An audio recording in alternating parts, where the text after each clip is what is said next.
Welcome to New York City, the city of all cities. While the mission might be over, the tour still continues. I have a solemn profession to go to this Saturday, which leaves me a few days to travel into the city.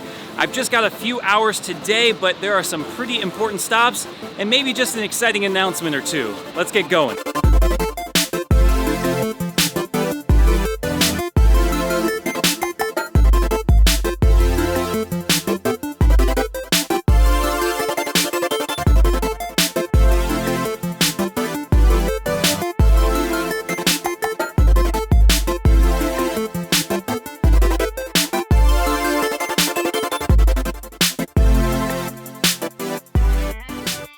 Our first stop brings us to this madhouse, B&H Photo, the largest non-franchised video and photo store in the world. There is a lot of cool stuff here.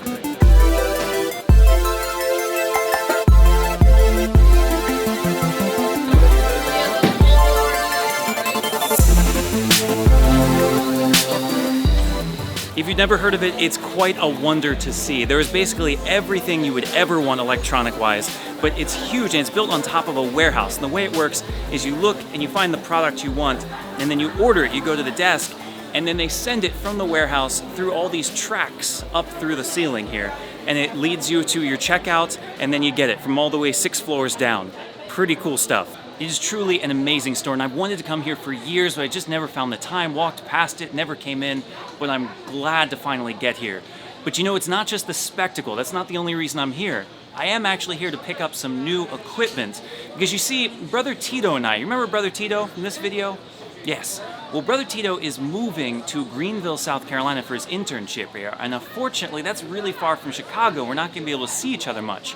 So we decided a way to keep in touch is that we're going to start a podcast together. Yes, a weekly podcast. We'll see how it goes, but we're going to need to get the nice crisp sound, so that's what I'm here, picking up a microphone. More to come later about what that podcast is, but I'm very excited. So besides being a really interesting store in its own right, the fascinating thing about it is that it's all run by Hasidic Jews. So you walk in, you see yarmulkes, and you see the locks and the big beards and all the shawls, and I walk in like this, and I kind of blend in. People look at me a little less strangely? I don't know. But cool store, very excited, more details to come about the podcast. But now we're off to our next stop. In order to get there, we gotta take the train. Everybody takes a subway in New York. It's fast, it's efficient, gets you there on time. It's a way to, okay, there's a guy pooping in a cardboard box down there. So nothing is ever easy, right? I got to the train station, got confused, got on the wrong train, went the wrong direction for a stop, got off, found the right train, started going there, but got off at the wrong stop, so I had to get off and get on the third train. We're finally here, but now I'm a little late, so this is gonna have to quick stop, but I still think it's worth seeing, so I gotta get here. So where exactly are we? Well, like the last place, it is definitely a landmark of the city, a place that I have wanted to go for many years, but a place that's probably not well known to people outside of the YouTube world. You see, we are at 368 Broadway, right there, the home of Casey Neistat, the YouTuber that has created this very fascinating business here.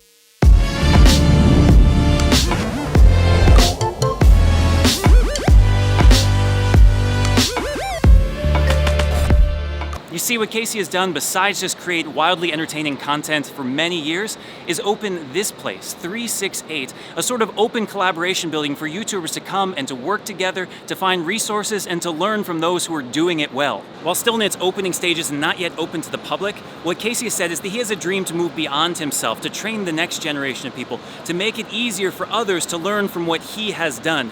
And I have to tell you, I find myself in the very same way. Not only is my name Casey, but I have a similar dream. Wouldn't it be amazing if we as Catholics did the same thing, pooled our resources, not just financial, which we have a lot of, but all the skills that we have, all the incredible human resources to really tap into this market, this social media, this way of evangelizing? What if we could have our own 368? Unfortunately, I don't have those sorts of resources just yet, but that doesn't mean that I can't do anything. Which brings me to my second exciting announcement. Starting this fall, I will be opening a new YouTube channel. Unlike this channel, Breaking in the Habit, which sets as its mission to evangelize and catechize through things like vlogs and reflections and Catholicism in focus, this new channel will try to get behind the scenes a little bit to see what sort of skills and tools are needed to effectively evangelize on social media. I haven't figured out all the details just yet and probably won't launch launch until the end of next month, but what you can expect is a weekly video of me sharing a skill that I've learned over the last couple years. Things like creating a mission, using thumbnails, audio and visual equipment, all the things that go into effective social media evangelization.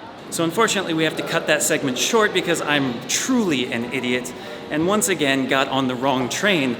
Except this one is really important because where I'm going next actually matters and I can't be 15 minutes late. So I hope to be able to explain that to you in a second if I'm not completely late. Please pray for me.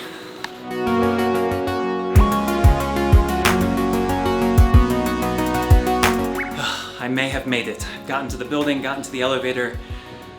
Almost here. Only about 15 minutes late, but still about 5 technically minutes early. Deep breaths.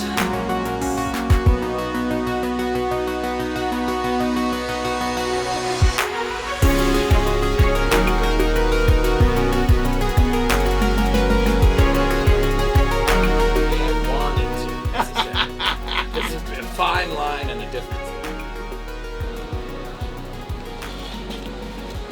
Oh my gosh, that was something else. The last 2 hours getting on the wrong trains, going to Brooklyn when I needed to go uptown, and then getting on the Sirius radio show. Pretty awesome. I've been on there twice now, always fun. He is a great guy, Father Dave. And now I just need to catch my breath. I'm just gonna sit down a few minutes here, see some of the sights. It's been a good day, but we got one more thing to do. Now, after everything we've done today, this last thing may seem to be a bit of a letdown. It's by far the most ordinary of everything, and yet it's probably the most meaningful for me. If you've read my book, you know that there's a chapter called Seeking Insecurity, and I open and close the chapter describing my favorite image of St. Francis of Assisi. Well, that image is right here.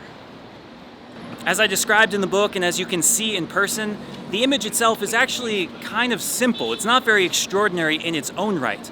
But for me, what makes it so special is not what it is, but where it is. You see, on one side of the street where he appears to be looking up is Rockefeller Plaza, a symbol of the immense wealth and power that society can hold. And here behind him, just a half a block, is St. Patrick's Cathedral, a symbol of the wealth and power that the church can amass. And here in the middle, sitting in the shadow of both, was but a simple man, a man who had no wealth or power to speak of, and yet didn't say an evil word about either, never protested either, but just lived such a radically different life that he was prophetic and changed the world. And with that, I'm done. This has been a long day. It's been a wonderful day. I'm gonna find some food, work my way back to New Jersey and get some rest. But don't go anywhere because this is just part one of the New York City trip. I'll be back in 2 days.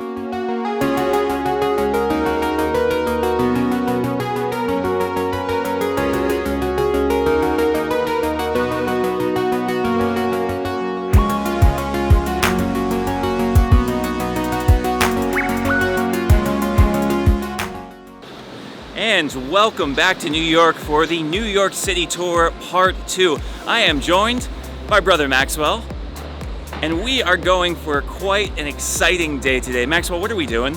We are celebrating Abraham's solemn profession for the Order of Friars Minor. Yes, Abraham, just like I did last year, will be making his solemn vows just a few hours away. And to do that, we need to be at St. Francis of Assisi Church on 31st Street.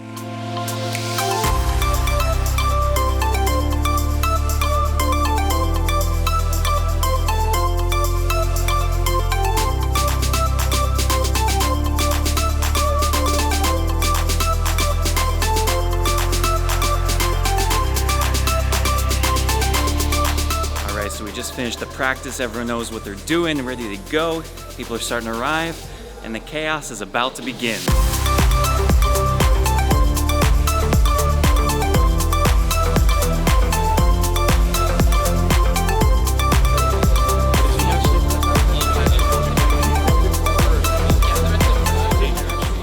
What is going on with Tito's hair right now? That's what I said. Well, I said this man needs a haircut. I do need a haircut, but in my defense, people have been playing with my hair and pulling it and doing things, so it's worse than when I started. You see, folks, today. this is why we're doing a podcast and not a television show, because this is not the face for TV. Hey, I can clean up. I can clean up real nice. I just choose not to. Mm-hmm. Yeah, we all believe that.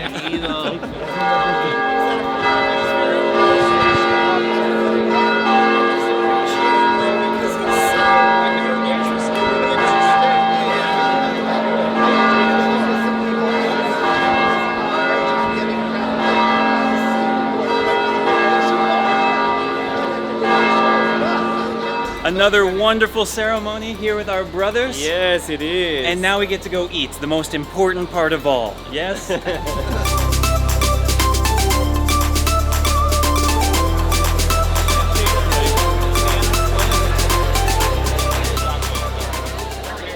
that, folks, is where we're gonna end this New York trip and this video. The solemn profession is over, everything went well, very excited to be a part of it once again, but I kinda gotta get back to Chicago. We got the car here, it's gonna take me about 13 hours, so we're not gonna do it all in one go, but gotta get on the road. It's been a wonderful tour, and assuming that the video ends in the next few seconds, everything went well. I will see you next week.